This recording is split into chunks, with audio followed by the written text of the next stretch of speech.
Egyptian art. Now, if you do not know about any of this so far, my Eagle Scout project, it's an art history presentation for the sake of, let's say, cultural enrichment of the local community, so you can understand where art came from, how it developed, and how it correlates to human history, and how that also influenced it.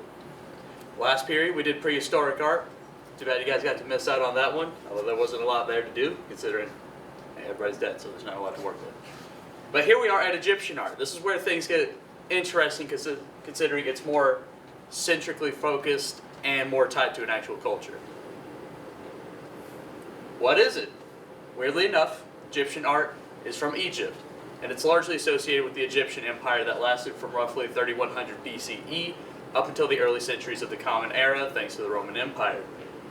At the time, it's weird to think that prior to Egyptian art, there wasn't really anything like it. It was largely cave paintings, very rough stencilings, if you would, early cave art and everything. But at this time, this is where art really started to develop along with the culture and became more culturally enriched, if you would. Considering the fact it was used for largely religious purposes, along with, let's say, practical purposes, like dagger handles and mirrors. Example here, art. Again, art is also a very wide umbrella term, considering the Egyptians dealt with a lot of things, from religious items such as, the head of Tutankhamun, to very elaborate board game setups.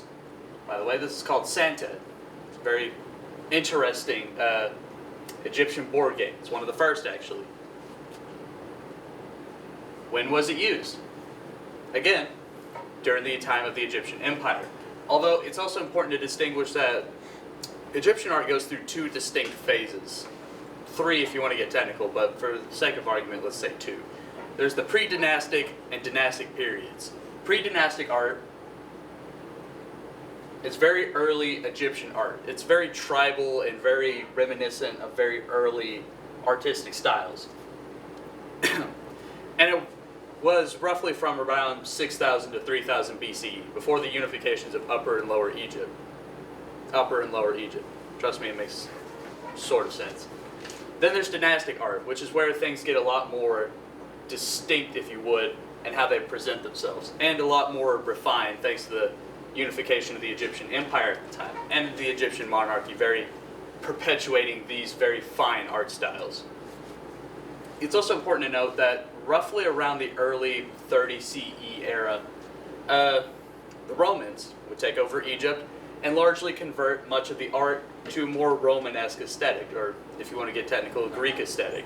And at that point, while it was made in Egypt and made by Egyptian sculptors and painters and everything, it's very easy to argue that this is where Egyptian art starts to lose a lot of its focus and original style.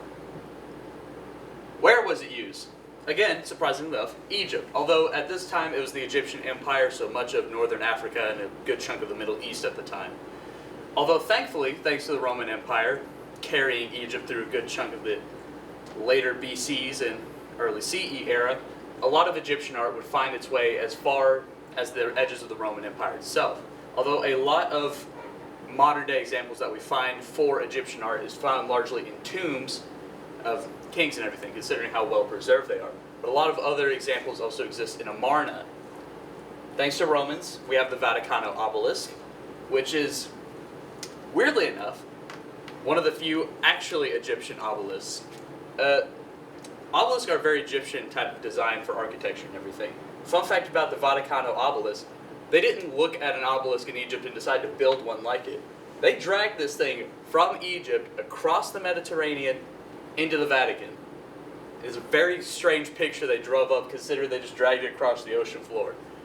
What can you do?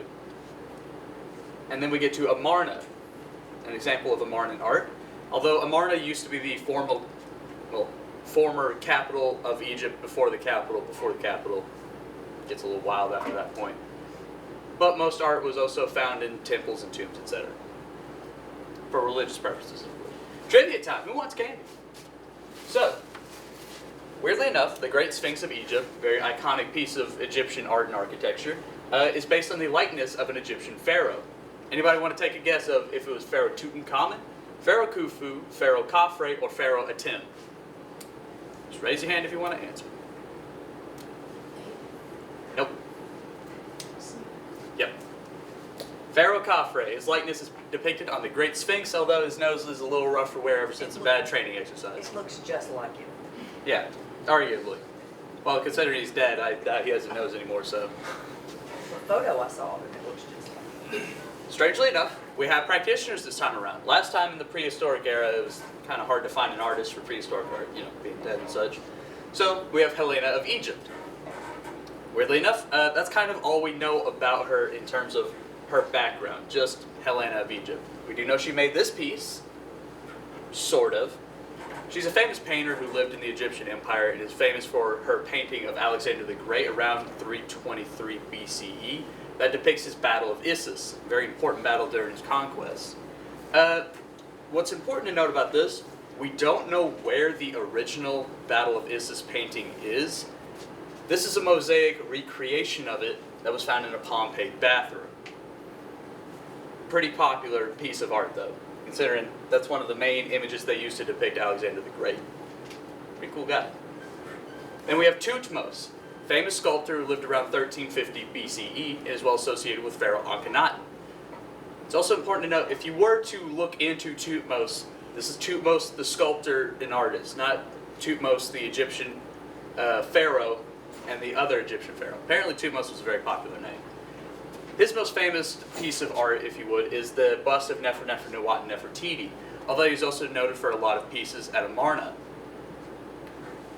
Historical significance. Honestly, they're fairly iconic pieces, all things considered.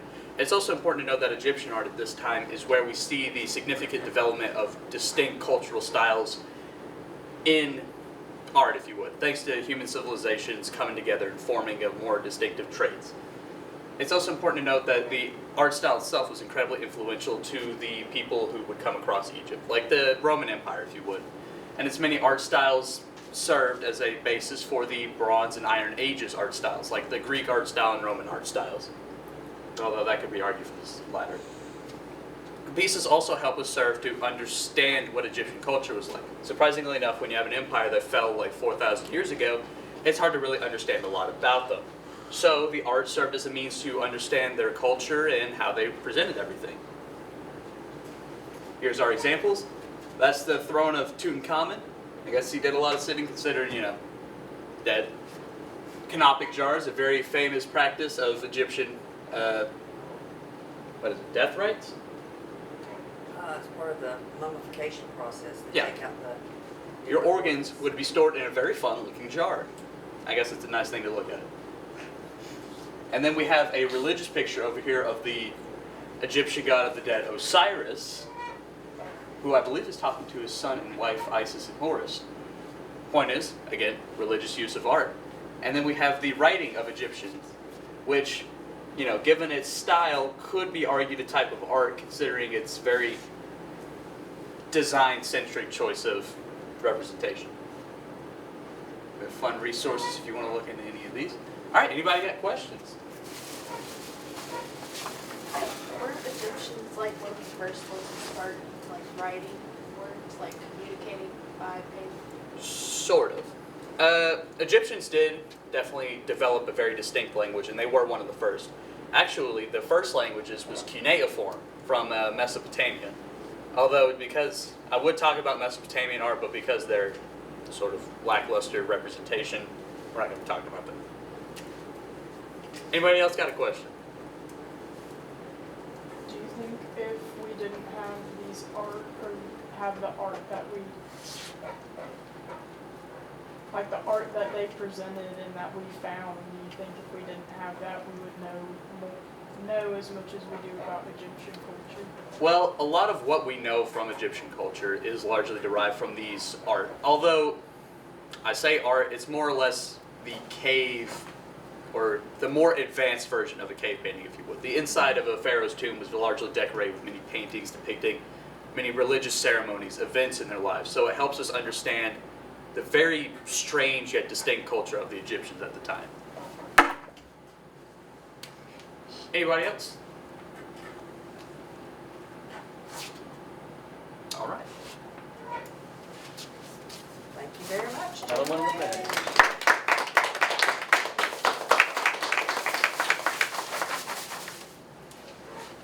Tomorrow tomorrow we get around. It's probably the Renaissance. Alright, go turn your camera off. Yeah. So you think that we'll catch Renaissance tomorrow? Yep.